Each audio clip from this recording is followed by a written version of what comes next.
I caught up with Datuk Izzeddin Idris, Group CEO of Axiata, just about a week ago, and I had a very candid chat with him about the growth opportunities. Now, Datuk has taken the realm of Axiata from Tan Sri Jamal. Tan Sri Jamal and Axiata, the names are almost synonymous, and for about 13 odd years, he established Axiata as a regional footprint. So Datuk Izzeddin has very big shoes to fill as he takes on that responsibility. So I engaged with him in some rapid fire questions, some overarching questions on where you see the growth. I hope you enjoy the session. I will come back immediately after the short session. So please, can we play the short interaction I had with Datuk Izzeddin? Good morning and welcome, Datuk. Thank you very much for taking the time. Congratulations on this new role, and you come with a pedigree of experience working in property companies, engineering companies, a large utility like Tenaga, and you bring this different perspective. So how has it been settling into this role? What do you bring from your past experience into this role? Hi, morning, Manoj, and thank you for this opportunity to have a conversation with you. Well, yes, in a way, that's the how shall we say, the quite opposite, contrarian approach to leadership, isn't it? At Axiata, we have this concept of zigzagging. So, you're either zigzagging from functions or companies or businesses, and in my case, it's very different businesses. But the common underpinning sort of theme across those businesses are the engineering capacity and capability. Quite frankly, it makes me wonder whether I should have pursued engineering as a basic degree as opposed to finance, right from the beginning. But all said and done, there are similarities. It's all about managing the people. It's all about managing the businesses, the stakeholders, and also the regulatory nature of all these businesses. Whether it's a power utility, highway concessions, very, very similar in that aspect. Yeah, and the good news is, when it comes to for example, network management, in the power utility, even 1 second of a blackout matters because everybody notices it. Whereas in the telco world, you probably have the latitude of a few seconds, if not minutes. Yeah, but therein lies the similarities as well as the opportunities. But all said and done, I think in any role, I mean, I've said I've been very fortunate to, as an incoming CEO, to have a great team at Axiata. It's always about managing the people, and people is a very big agenda insofar as Axiata is concerned, so far as I'm concerned. Yeah. I mean, we've continued to develop people. We've spent so much money on training and development, and we'll continue to do so. For the organization as well as for the country, all the footprint countries that we're in. Excellent. So, Datuk, in order to get a good perspective into how you think on a wide range of issues, I thought we should do a rapid fire. So I put together a series of rapid fire questions to help us understand how you think about opportunities, how you think about various things that matter to people in the telecoms industry. So I'll go through them very quickly, and we look forward to your responses. So maybe let me start. So will financial services be a big part of your business by end of this decade? For sure, definitely. We see that as a growth opportunity. We see that as a natural extension of our business. And of course, the aim is to serve the unserved and underserved. Now, of course, all this subject to regulatory framework. We've seen what other markets have done, but we believe in the markets or footprint countries we're in, there's ample opportunity for us to venture into the financial services sector. In fact, we're already doing so. I mean, in Malaysia, we've got a loan book, we've sold insurance products, we're selling insurance products, and our e-wallet is one of the leading, if not the leading, merchants or wallet in the country, with 233,000 merchants and about 8.8 million customers, wallet users. Yeah, so we've already making inroads prime to seize the opportunity with the digital banking license that's coming up. Will you expand to new geographies? You're already in about 6 or 7.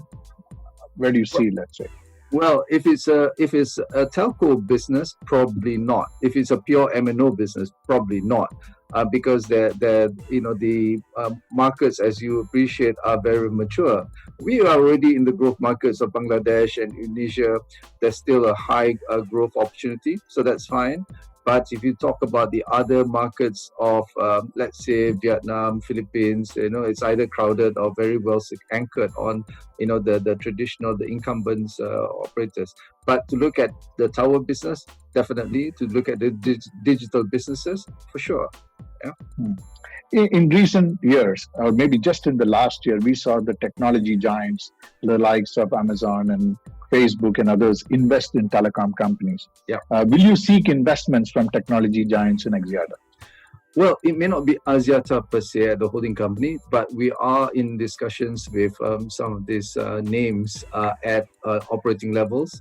At, for example, our digital businesses, yeah, at edotco, not so much edotco, but certainly at the digital businesses. Yeah, so I wouldn't exclude or preclude these tech giants to partner with us. What we need to do is look at the future of the telco business and bring in the right partners, for us at the various levels, whether it's at operating company or at Axiata itself.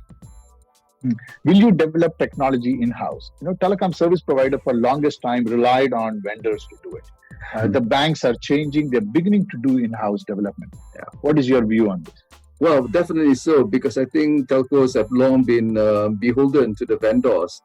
We have an outfit called Axiata Digital Labs, which is a collection of maybe 250 data scientists, programmers, and IT personnel looking at how we can insource a lot of the functional capabilities as well as develop the future technologies for the telco industry.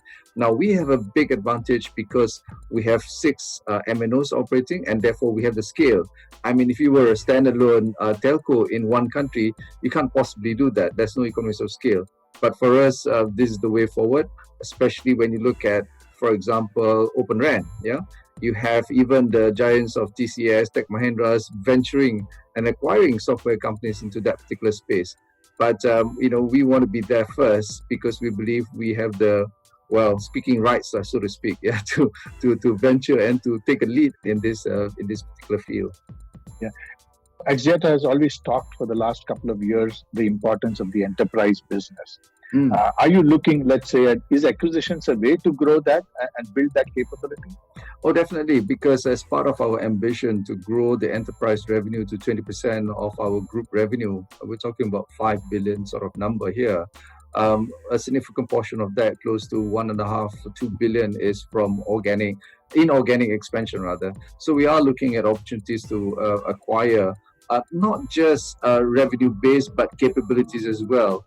Case in point, recently Dialog acquired the largest reseller in Sri Lanka called H1. But it's not just about acquiring the Microsoft reseller, but it's also working with Microsoft to develop future products for the telco industry. What is your view on capex spending? We see that there seems to be a set of people who are saying we can be more optimal. We can reduce capex spending as a percentage of revenues. What do you think? Should capex spending reduce? Okay, this is a fine, delicate balance because between rewarding shareholders, i.e., paying dividends, there is a continuous need to invest in technology. Now, we have experienced it ourselves. If a telco chooses not to adopt a new technology, then you will end up being behind the competition. So the way to do, in my view, is to spend in a smart way. I see the creation of netcos in countries to be a real viable proposition.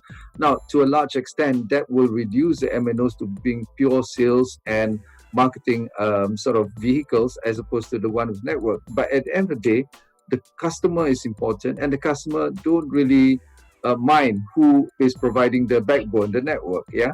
So telcos ought to get together and not continue to outspend each other, to set up the future networks.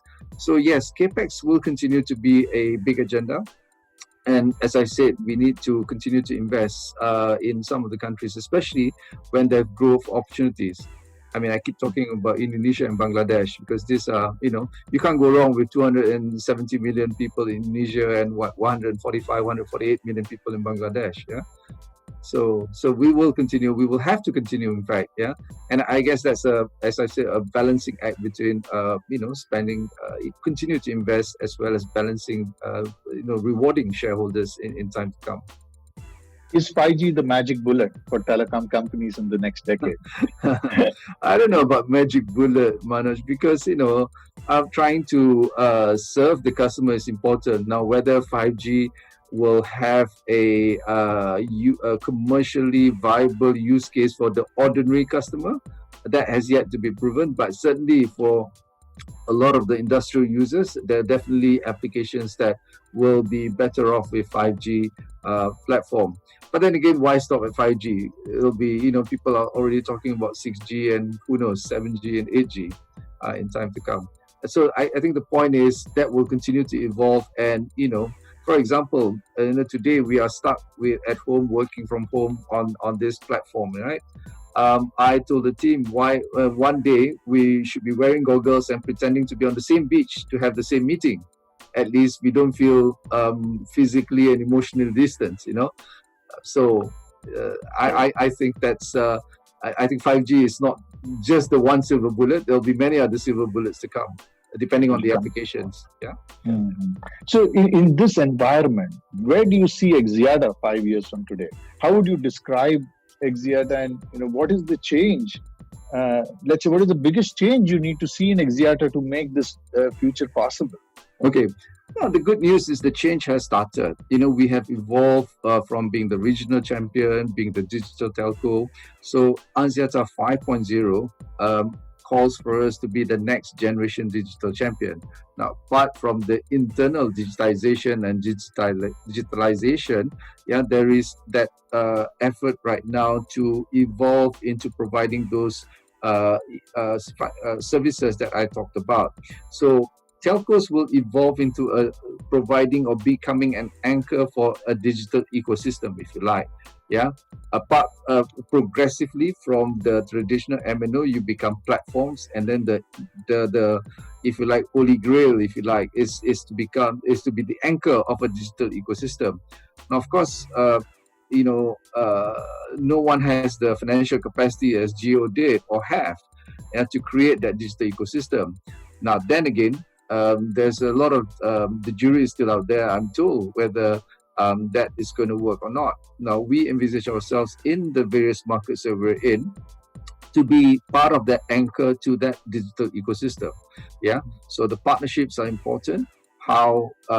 Meaning how and who we partner with to provide the services to the end consumers. Yeah. So if you like, that's key. The core of the anchor system is the infrastructure that we already have. We have already created over the years, and of course, with that will be the need to invest. Back to the question on capex and so on, yeah, and a lot of this capex that we need to invest. There's a long gestation period, and that's always the challenge that we have. Yeah, but to your point, yeah, I think the telcos are well positioned in the various markets to be able to capture the opportunities in time to come, especially with the evolution of new products and services, customer behavior. Even internally, we are reviewing all the way we work. Yeah? For example, do we really need a branch network of 60 Celcom outlets in the country? My answer is no. Yeah, I'm not sure even if it's 20 or 10 even. Yeah. They could be your experiential sort of showcase centers, but to sell SIM cards and handsets, I doubt it very much. Yeah. Today, we need to go and reach to the customers, and the way we do it is first through the mobile handset, and after that through the physical delivery of goods. Yeah. So that's the way forward actually for telcos, and for us, it's about that. It's about creating the unicorns through our digital financial services and digital advertising, which has now evolved into a AI and analytics company. And you'll see announcements next couple of months of the evolution, if you like, of these two businesses. And of course, our tower business. Now, tower business is the great, if you like, anchor to the telco industry. Rain or shine, it will make the numbers, the profits, the revenues that it has been contracted to do so. If people talk about how safe and protected the telco industry from the pandemic, I think within the telco industry, then the tower business is core. Yeah. Rain or shine, all the MNOs still need the towers, and therefore they'll have to pay those whatever that's contracted to the tower companies. Now, of course, the evolution of the tower companies will be twofold at Axiata. First, we plan to expand the business by way of acquisition. We're targeting something like 40,000 towers in the next 4 years. But at the same time, how we manage that business, through the maintenance and operations, for example, that will all be digitized in due course, within the next 2 to 3 years, by way of remote monitoring, remote sensing, and even remote maintenance of these towers. Pretty exciting times, actually, if you think about it, because we have that advantage of carving out first the tower business, and then we created this digital businesses in the form of the digital financial services and digital advertising over the years. Excellent. And do you see any fundamental shift in the business model, let's say over the course of next 5 years for Axiata, for telecoms? I mean, for Axiata, as I've said, the MNOs, the telcos, will become digital telcos. We have the second pillar, which is the digital services, basically digital financial services and analytics and AI. And then the third is the TowerCo, the infra business. Insofar as Axiata is concerned, this is going to be the core, if you like, form, in 5 years' time. Now, where the emphasis is, that's the difference. And for example, right now, we do not have the partnerships that I talked about to provide those services through the platforms. In 4 or 5 years' time, we will have stockbroking companies, we have remittance companies, we have loyalty companies as our partners, apart from all these other shopping malls and providers of goods and services. So if you like, the core of the business of Axiata will remain that. I've always believed in focusing on the core business, but what is around that core to serve the customer, I think it's the big difference that will change in 5 years' time. So Datuk, you talked about the vision of telecom. How are you really executing or operationalizing this vision? I hear there is a 5.0 plan Axiata is pursuing. No, very good question, actually, because I believe all plans are as good as they are unless there's proper relentless execution, right? So under Axiata 5.0, there are 3 core pillars, what I call the 3 core pillars. First is the sustainable growth in terms of identifying new markets, for example, enterprise. The other bit is how we are adapting to the new norm, or what the new norm will be. Secondly is operational excellence. Now, this calls for a rigorous cost management exercise, because at the end of the day, the future is data. So one of our clarion calls is actually to achieve a cost of 10 US cents per gig, and in fact lower, in a couple of years' time, because that will differentiate us again from a cost point of view. Of course, the agile organization, creating the right culture, and of course, from a stakeholder management point of view, we will do our business in a sustainable manner, mindful of the environmental challenges that we face. We have very good plans at edotco, because we realize that in our ecosystem, in our current ecosystem, edotco has one of the biggest opportunities in terms of reducing the carbon footprint. Talking about replacing diesel gensets, for example, across our 22,000 towers, solarizing the panel using wind farms and so on. And of course, the third core pillar is the industry consolidation, structural changes to the business that we need to see. And the structural changes entails the introduction of new investors, a point we talked about earlier on. at the different levels of or different parts of the organization, so that we can partner with them to further the businesses. Of course, in all these three core pillars, there are 10 key focus areas, and a lot of them are really the broad sort of initiatives that internally we've embarked on. But the key message is always to be able to make sure we can manage our costs properly, and the target is 10 cents per gig, if not lower. We are targeting a EBIT margin of 20%, yeah, and hopefully in time to come, in a couple of years' time, 3-4 years' time, hope to pay dividends, sustainable dividends of at least 20 cents per share, to reward the investors that we have. Right. So, you talked about operational excellence. Can you, and I've known you from your UEM days, and I've heard about your reputation for operational excellence. Can you explain that a bit more? What does that operational excellence really mean, and what should we be expecting from Axiata from an operational excellence standpoint? Yeah. Okay. The concept of operational excellence manifests in many ways, and I guess depending on one's role, it could mean something else. Yeah. But essentially, operational excellence calls for people to carry on and deliver and do their work in the most efficient, practical manner. Now, what does that mean? I think in our business, where a lot of things can be or should be digitized, yeah, there is less need, if you like, for multiple, if you like, physical engagements. Now, that doesn't mean that we shouldn't interact at all, but it does mean that we can think differently. Now, the advantage of coming from a different organization, when I am posed with a problem, if you like, when I see a problem, I keep telling the team to take a blank sheet of paper, figure out where you are, where you want to go, and then decide the best way to get there.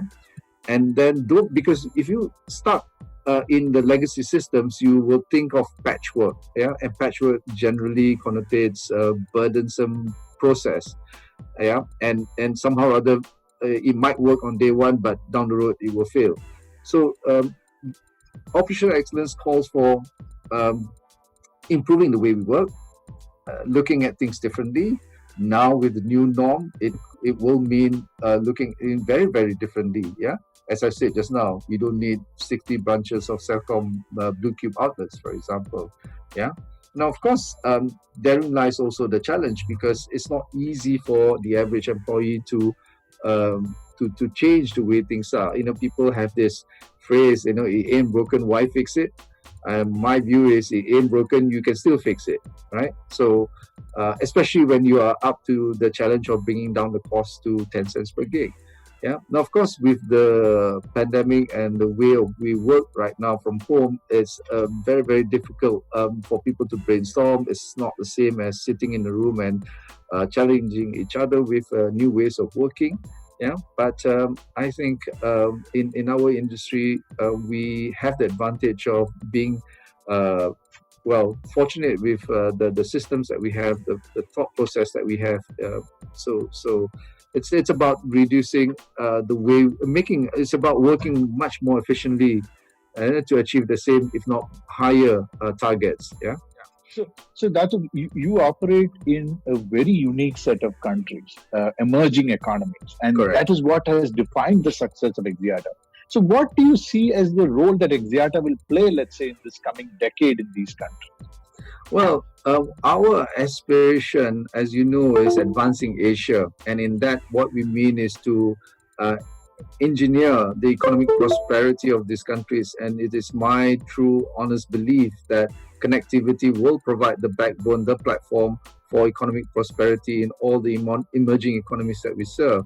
Now, to be able to provide connectivity that's affordable to the masses, I think therein lies the challenge. And to do that, we need to make sure that our cost of doing business, the cost of spectrum, the cost of equipment, all that, will be something that we can afford as a enterprise, profitable enterprise, to make sure that we can offer connectivity at a very affordable rate to the masses. So therein lies the challenge, and I do hope that countries will embrace, if you like, technology as much as and as fast as they should, because we believe with the communication infrastructure that we are able to set up, we can create the ecosystem to make available to the consumers who previously couldn't afford these services, because of the cost of doing so. Excellent. I think that's fantastic, Datuk. That's fantastic. So great. Datuk, thank you for the encouraging words. I appreciate it very much. In fact, Asuri. No, thank you, Manoj. At Axiata, as you know, our theme is advancing Asia. So connectivity is key to a lot of economies to prosper. The challenge is always to balance that with, let's say, regulatory challenges, if you like. Yeah. So we believe connectivity, telecommunications will enable a lot of people that have never had a chance, if you like. So one of our agenda is also to reach out to make sure that everybody has that opportunity, if you like, to being able to afford having a 4G handset, for example, to start with, let alone 4G subscription, because it's proven so many times in many markets, whether it's financial services, education. I think that's a great tool for any economist. And as I've said, our aspiration of advancing Asia, we think that telecommunications will certainly serve that particular agenda. So thank you again for this opportunity, and certainly we'll be meeting you again. Thank you very much, Datuk.